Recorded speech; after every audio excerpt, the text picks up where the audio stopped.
Welcome everybody, and please God, a good summer for those of us in South Africa, a good winter for the rest of the world, pretty much, I'd say. Okay, so we were going through the parts of the Chovos Halevavos. Last week we saw the importance and the understanding that Hashem is the only one we can actually really trust. And we've seen all the levels of trusting, and we can see that definitely the only way to trust somebody is HaKadosh Baruch Hu. Now, he comes Chovos Halevavos says something very interesting.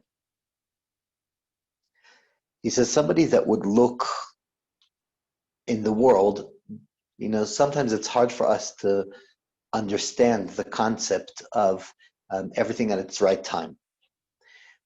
Because we were speaking about not only that Hashem controls the world and decides what we'll get and how we'll get, there's an issue of timing. And a person would think, well, Hashem decides everything's in the world, and if I work harder, I'll get it quicker. If I make an extra effort, then I'll have it now. And that concept is very challenging, because he says like this: if you look at nature in a very simple way, you would see that every part of nature actually has another element of growth within, which means like this: if you take a piece of fruit, anything, take the seed and replant it, then you will have a whole tree coming out of it, right? And from that tree, you'll get more, and that tree will bring more. Now, it's hard to say, or it's obviously easy to say, that you can't look at one seed and say, look, I have about 5,000 trees in my hand right now. Yes, it has the potential of growing. Yes, it has the potential of being planted and regrowing, but it's not here now. Hashem created the world that everything has a process. Everything has something that goes on a journey. Now, I know this may be a bit off topic. I'm just going to give a bit of understanding of the cycle of the world, just so we get a bit of a concept. When HaKadosh Baruch Hu created the world, he obviously gave, there obviously was a reason for creation of the world. That I think everybody in this year will agree that Hashem created the world with a reason, and we need to achieve that reason. Now, we know that we go through life, and sometimes maybe we can feel that we haven't achieved what we're supposed to, or maybe we didn't get the maximum potential out of what we should have. If it would be a situation that somebody who went through this world and didn't achieve what he's able to, or didn't achieve what he was supposed to, or didn't achieve what Hashem expected from him, if that was a possibility, then it would turn out to be that Hashem created that person by mistake. I know it sounds weird, but let's think of it. Because, many times there's an interesting discussion about the people that are posul edus, right? So if you look at testifying in halacha, so somebody who does gambling, he's posul edus. Why?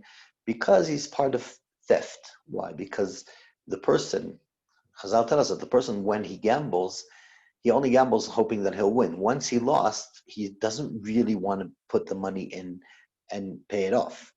He didn't get any purpose, which means that if you ask somebody who bought the lottery and then lost money, then he'll say it was a mistake to buy it. If I would have known I would have lost, I wouldn't have bought the ticket. It wasn't a mistake because I didn't know. But if I would ask somebody, if you would have known that you're not going to win the prize, would you have bought the ticket? Definitely not. Now, it's clear to us that Hashem knows the result of what he creates. It's not like Hashem says, okay, I'll create somebody, we'll see what happens. It doesn't work that way. Baruch Hu creates a person, he knows what the end result would be. So if he knows what the end result would be, if somebody fails the mission, or let's say a person has bchira, but if an animal fails the mission, or if fruit fails the mission, or whatever it is, then it comes to be that Hashem created that creation by mistake. Now, we know that's not an option and not a possibility. How does that work? So the way Hashem created the world is Hashem created the world that nothing gets destroyed. Everything is a cycle. If you take the fruit, after it's eaten, if it wasn't eaten correct, it goes back to soil, which actually makes the trees go better, and that energy goes back into a tree, into a new fruit. Everything that rots starts again. Because if somebody would come and think, why did Hashem create that trees grow better or produce grows better with soil or with stuff that are not as pleasant? I don't think we should, and I don't think we do think about what fertilizes the ground when we eat the fruit. I don't think it will give us a lot of appetite. But Hashem created it that way, so everything has a cycle, and nothing goes to waste. That's why people come back. That's why material comes back. Nothing gets destroyed completely. Now, with that, we can see clearly that everything has a mission in the world. Everything has a reason that it's here. But it also has a timing. Because if it wouldn't have a timing, then it could have all happened in the beginning. Right? So as we look into the world, yes, everything has potential, everything can achieve, but everything has what it needs in order to get its maximum potential of what should happen. You see, there were times that things were spiritual. And if we see the difference between spiritual and physical, in spiritual life, there's exact amounts of what we need. What does it mean? We had food in the history that was spiritual food. If you look at the man that the Jews ate in the Midbar was spiritual food. That food was fascinating. If we notice what it says in the Psukim, it says that whoever went to get the man, so the person who didn't collect enough, when he got home he had enough. If he took too much, when he got home he didn't have enough. He didn't have extra. Now I get it that Hashem made that if a tzaddik didn't take enough, he gets enough. When he gets home, there's suddenly enough, that I get. But why did Hashem take away if somebody took extra? Let him enjoy extra. He wants to have a bit more. Having more than what you need can't be a spiritual journey. Why can't it be a spiritual journey? Because extra is waste. And having extra is not filling the full purpose of what we need.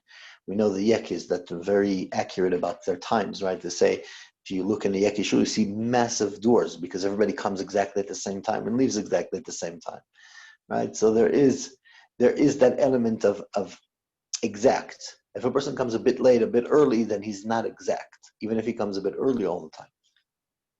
When we look at spiritual stuff, they need to be very exact, very accurate. That's why if a person brought too much, then he also didn't. Then he lost it. He only had what he needed.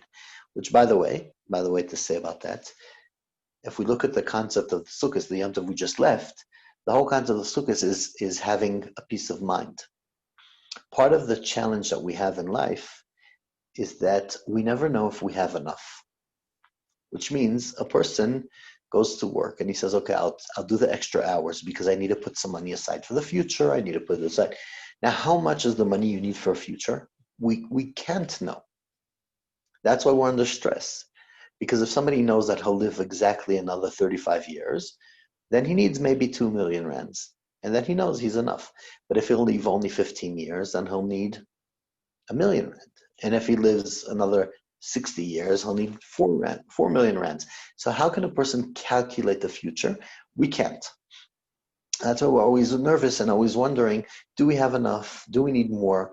We're never calm. And it's amazing because many times we'll go to, when we're in a certain position in work and all we have is 500 rands in the bank, and then we'll think, if I just had 3,000 rand in the bank that I know I can buy my food comfortably, I'd be happy. Once you have the 3,000 rands, then we say, if I just had 7,000, if I just had 100,000. Why? Because we never know how much is enough. So we always have this edge to get more and to achieve more. So going to back where we started. So spiritual food has got to be accurate. It can't be extra, because if it's extra, then there was some unnecessarily unneeded. If it's unneeded, then it was a mistake that you have it. It's a waste. And that doesn't happen in what Hashem gives us as spiritual.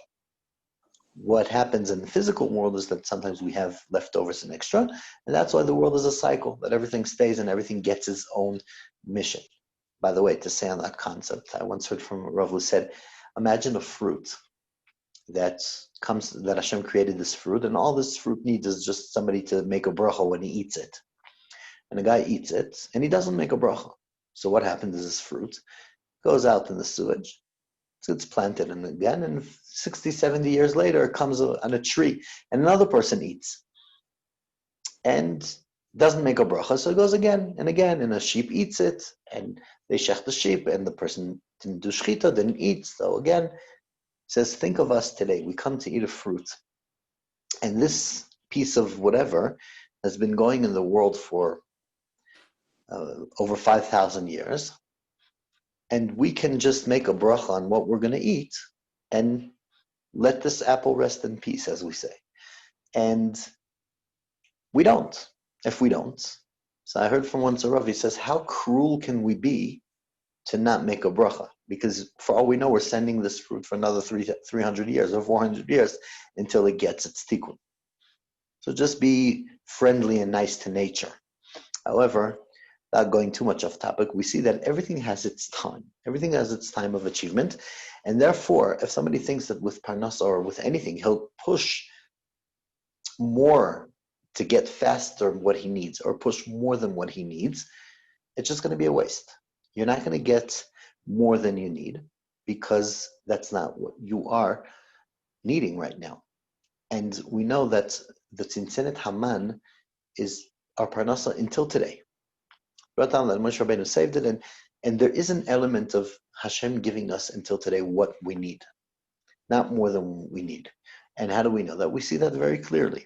And we've spoken about this in previous Shurim, and that's one of the things I got many feedbacks for afterwards from people who listened to this year.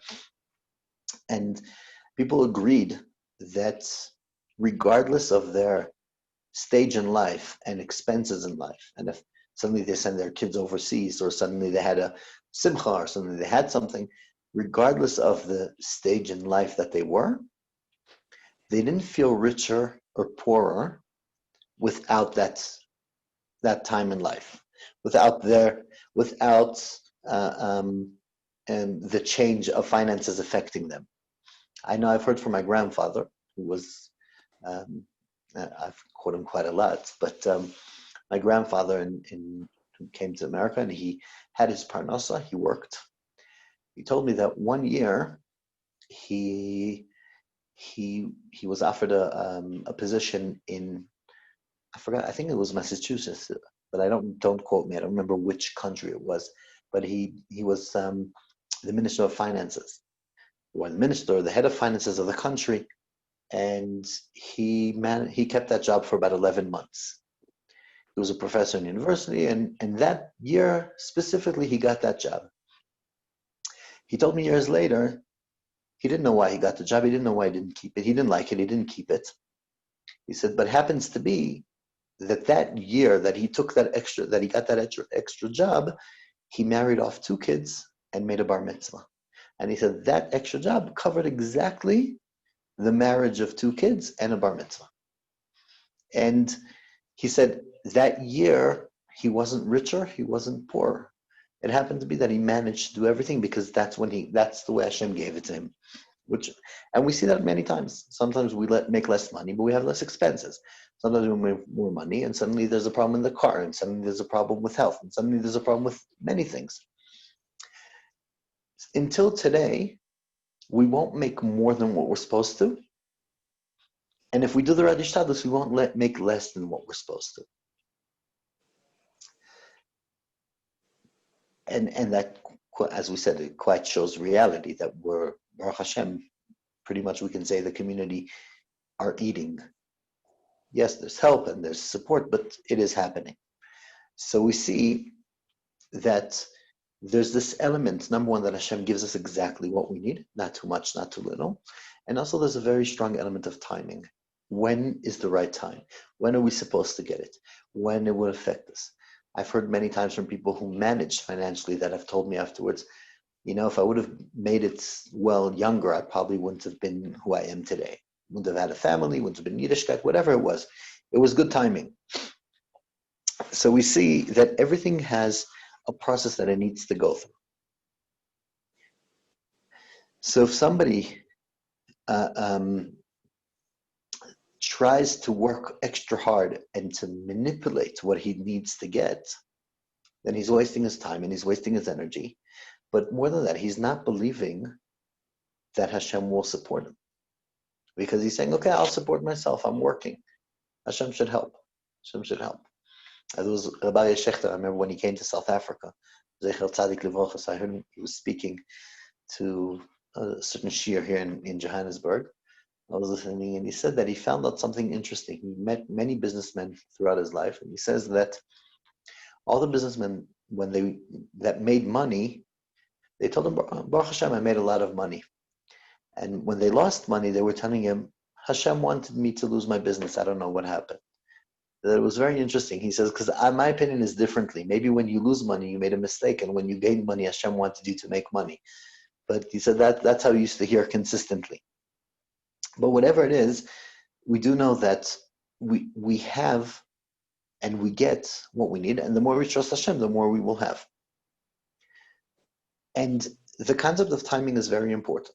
I mean, we did say it in Koheles, Shmini Atzeres, we just said it in Koheles, right, on Shabbos, that there's a time to have a baby, there's a time to die, et laredet et lamut. I know my mother has on her fridge a nice sticker saying, the day you were born is the day Hashem decided the world can't manage without you, which is the reality of the world. But there's a time. Somebody doesn't get born early and not late. There's a time and there's a reason for everything. So we see very clearly that if you understand that you can trust Hashem, that He knows the best, but you don't think you understand Hashem for what He's doing, because Hashem already says, as He says, we don't understand the way Hashem runs the world. We don't see the bigger picture. Sometimes we do get opportunities. As I said, during COVID, a lot of us got very big opportunities. I could say, I'll even share it on a personal level. I've had, Baruch Hashem, what I do with in the community, working with a few therapists, and Baruch Hashem, it picked up very well.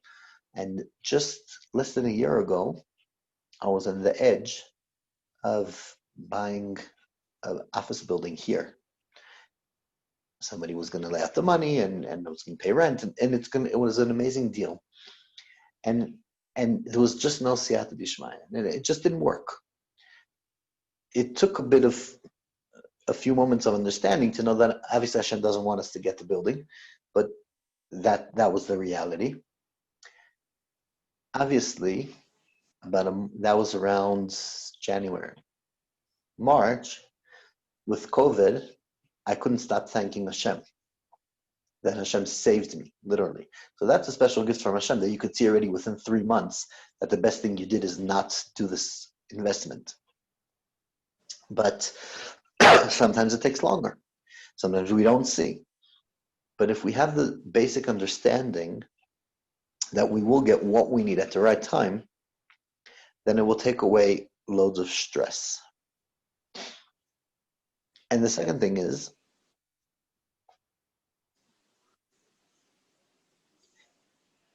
and here's the thing, and here's a very interesting point that the Chovos Rabbi says another thing. Chovos Rabbi says like this. He says like, once we understand that Hashem is looking after every individual in the world, right? We know there is hashgacha pratis. We know that there is a reality, and in this reality, Hashem is looking after us. Now, once Hashem can see us, then Hashem knows us, can not only see us, He also knows what we're thinking and what we're feeling. So a lot of the Habitachon and a lot of trusting Hashem should be based on what we actually feel and believe, and not so much on what we say. because it's not about what we say. I mean, sometimes people say, Bezrat Hashem, Baruch Hashem, and, which is amazing. But it's got to be real as well. These are the things that you say it consistently and it kicks in.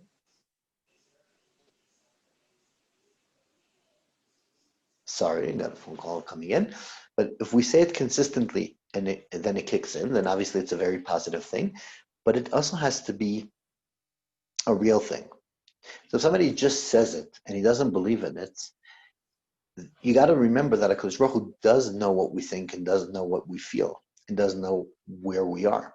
We say every day, Hashem should accept the words I say, and also what I'm thinking, and also what I'm feeling.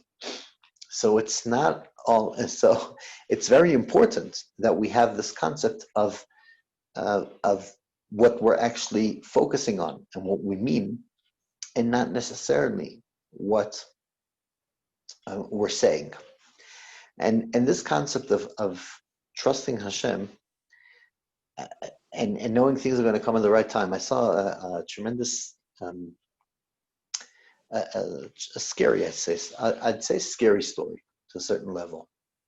From the Briskerov, he said the story. He said that there was a guy who, one of the Rosh Yeshivas, I think it was in Volozhin, even went to the Chofetz and they said they need a mashgiach for the yeshiva. It was right before Yom Tov, and the Chofetz recommended somebody. And the Rosh Yeshiva was very happy, and he was going to approach this guy after Yom Tov. During Chol HaMoed, they got, I don't know how to say it in English, mivrak. Somebody can translate it or write, but I guess what they did 150 years ago for emails. Not Telegram. Sure exactly what to use. Tzachi, what is it? Telegram.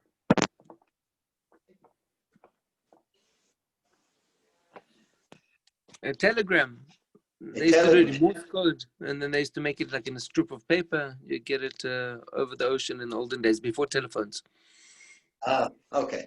Yeah, exactly that. You say before telephones, I have to say. I was once learning with my grandfather, my other grandfather, we're learning Chavrusa, the concept of Shmuah Rechoka. If somebody passes away and a relative only hears about it after a long time, then they don't sit Shiva, but they sit one day when they hear. So I was learning with my grandfather from my mother's side, and his grandmother had a brother in Joburg. So he tells me, I remember one year in 1956, he says, those were his words, we were on holiday, and we got a letter from Johannesburg to Baltimore that his grandmother lost her brother in Joburg, and she needed to sit Shiva. But because it took over half a year for the letter to get from Joburg to America, she only sat Shiva for one day. So I was once learning the same sugi with my South African Chavrusa, and when I quoted, he told me, okay, a half an hour for a letter to get from Joburg to New York. Sounds like pretty much today. I guess not a lot changed from 1956 to today. But anyways, but I guess the telegram did work quick. So anyways, Chofetz Chaim sends them a telegram on Chol HaMoed saying, if you haven't spoken to him, I regret my recommendation. So the Rosh Yeshiva was he was wondering what's going on. He went to see the Chofetz Chaim, and he asked the Chofetz Chaim why, what changed, and why suddenly. And the Chofetz Chaim said like this. Chofetz Chaim said, I was speaking to him on Yom Tov, and he told me that he's just not coping financially. He can't manage. He says for somebody to feel that he can't manage means that he doesn't feel with every part of his body that HaKadosh Baruch Hu is going to make sure he has what he needs. And looking after him, I don't think he can be a mashgiach. And the person wasn't offered the job yet, and he didn't get the job. The Briskerov said that's amazing, because we see that this guy was literally on the edge of the solution. He was literally on the edge of not having a financial problem anymore. And if he wouldn't have lost at that moment, he would have also had a very important position as a rabbi and a spiritual leader, and financially he would have done pretty well or good. And he lost it. He lost it because he didn't have that inner feeling knowing that things are going to be okay. So not that I'm saying that we're all on the level of the Chofetz Chaim and the Briskerov, and I mean, we should be. But that's a simple concept that we know that if somebody, if we just have that bit of patience, basically, if we just have that understanding that Hashem will look after us and will give, and I'm not saying not to try to do something about it, but just to kvetch about it, it's not the level of fully knowing that you're in good hands. It's not the understanding that you're not worried. If you would need something from the government here in South Africa, and you would have a close friendship with one of the ministers in the ANC or any letter combination you want to think of, right? You wouldn't be nervous. You'd say, nah, the minister, I know, yeah, we once had coffee somewhere, I paid for him or whatever. I don't know what you would say, but you wouldn't be nervous. So if somebody is nervous, in a way, he doesn't feel that trust. That trust. We were having a discussion here the other day, and there's one shita in halacha that if somebody's scared to be in the sukkah at night, then it's also possible by day for eating, because it means that it's not a proper place to live, and we need the sukkah to be instead of your house.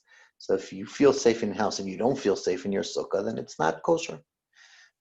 We don't paskin, most places don't paskin that way, don't need to stress right now, but there is a shita like that in halacha. So we're just speaking to a few neighbors, and we thought maybe for the complex, for the area, maybe it would be worth getting a guard to be out here in the sukkah night. So we'll all sleep in our sukkah comfortably and we won't be nervous about it. And as I'm talking to my friend, I realize how ridiculous I sound. That to bring somebody to stand outside on the street, somebody that we all know how much we can trust and what will happen if somebody comes with 50 rands to the other guard, or 200 rands or 1,000 rands to the guard, or come and scares them away, that gives us more security than to know that we're under Hashem's wings. And specifically sukkah, it says that a person is protected to a level that the 3-day Eshrot, when the previous pandemic happened, if we say this is a pandemic, but when the previous one happened, that it started in the beginning of the winter or whatever it is, that whoever still has a sukkah, go sit in the sukkah, because the sukkah is protection. Don't build the sukkah now, it's not sukkah, but if you do have your sukkah still, I guess people that are as quick to take their sukkah down as I am, and if you still have your sukkah, then go sit there, that's protecting. So I said, how silly do I sound by thinking of getting some local person that I don't even know, but he's involved in security and he stands by schools or whatever, and say, I trust him more than I trust Hashem. It doesn't make sense, but we don't necessarily think like that. But we need to think like that. We need to understand that there is a protection, there is a way that Hashem is looking after us. And yes, I'm saying, don't say, I don't want anybody to, after this, say, you know what, it's time to get rid of the security and the gates and no. This is the hishtadlus. And if the professionals tell you this is the hishtadlus, this is the way to roll, then this is the way to roll. And you need to have your electric fence, and you need to have your gates, and you need to have your whatever protection you have. But that's your hishtadlus. If you don't have that hishtadlus, then it's a problem. But to come and add extra, more than what is recommended, and to say, I trust that more than Hashem, to a certain level you sound silly, because it doesn't make sense. It just really doesn't. The next thing he says, if we continue, that when a person trusts Hashem, a person must know that he's got to trust Hashem completely and only Hashem. And he can't trust anybody but Hashem. Now, what does it mean? So on the one level is what we spoke in the past. person says, yeah, I know, I trust Hashem will give me bread, but I really know that I can rely on Pick and Pay tomorrow morning to buy from them. That's a level that's definitely a challenge. But he says here, and this is, I had a very big discussion with somebody. I actually don't know him. I just saw, I was answering a halacha question in one WhatsApp group, and somebody asked a question from Chovos Halevavos, and it was exactly this question, what we're going to discuss. Because what he brings here the story of Asa, the king, that Asa, the king, he was a very big Yirei Shamayim, he was a Chassid, he was a Talmid Chacham, he did what he was supposed to. But the story was over there that he got sick, and he went to the doctors for help, but he says that he trusted only the doctors. He trusted only the doctors, and that's why he got punished for it. Because if a person trusts only the doctors, then why would he then it's a challenge. A person could go to the doctors because that's the ishtadlus, but to trust only a doctor, that's not relevant. So during my learning with this person, Rabbi, I came out with an interesting thing, that there's a difference between trusting a doctor, and I think that's a crucial thing to understand, between trusting a doctor and trusting somebody for finances. Why? Because when a person does his ishtadlus for finances, because somebody will come and say, what's the difference if I do my ishtadlus for finances and I trust my boss to pay me, which I can, at a certain level. Obviously, I trust Hashem that all the money will come from Hashem in the right amounts and that I won't have the expenses. But this is the way of ishtadlus for me.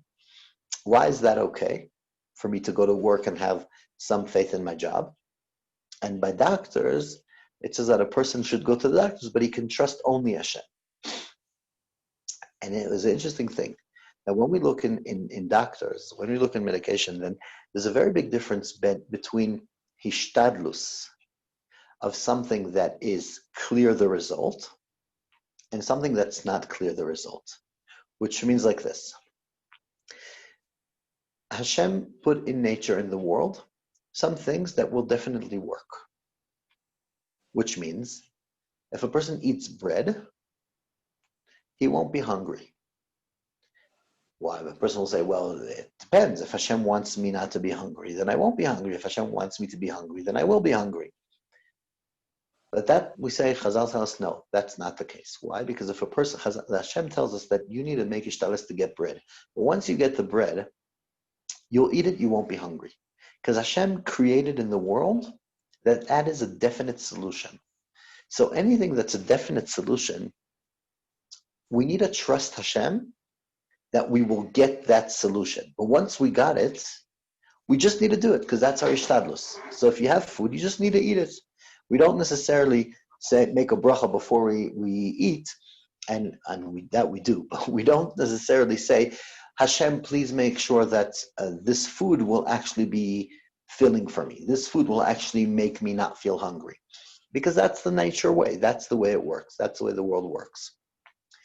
And that's not a problem if a person says, okay, I have bitachon that I'll get the result, but once I got it, I did it. I'm not concerned. But when we look at doctors, for instance, doctors do the best they can. But nothing that they do is guaranteed. You won't have a doctor that will tell you, please come to my office, because in my office, there's no disclaimers. In my office, everything works. If you come to me, I'll give you the right medicine, guaranteed you'll be fine. Why? Because, as my grandfather used to say, it's a reason it's called practicing medicine. They're practicing.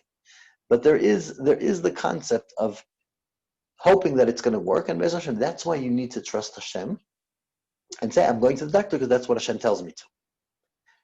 So we need to make that separation throughout life consistently. Anything that Hashem put in the world as a guaranteed result, that is something that we need to trust Hashem will be able to get that solution. But once we got the solution, Hashem gave us that power. Hashem gave us the power that if we drink, we won't be thirsty.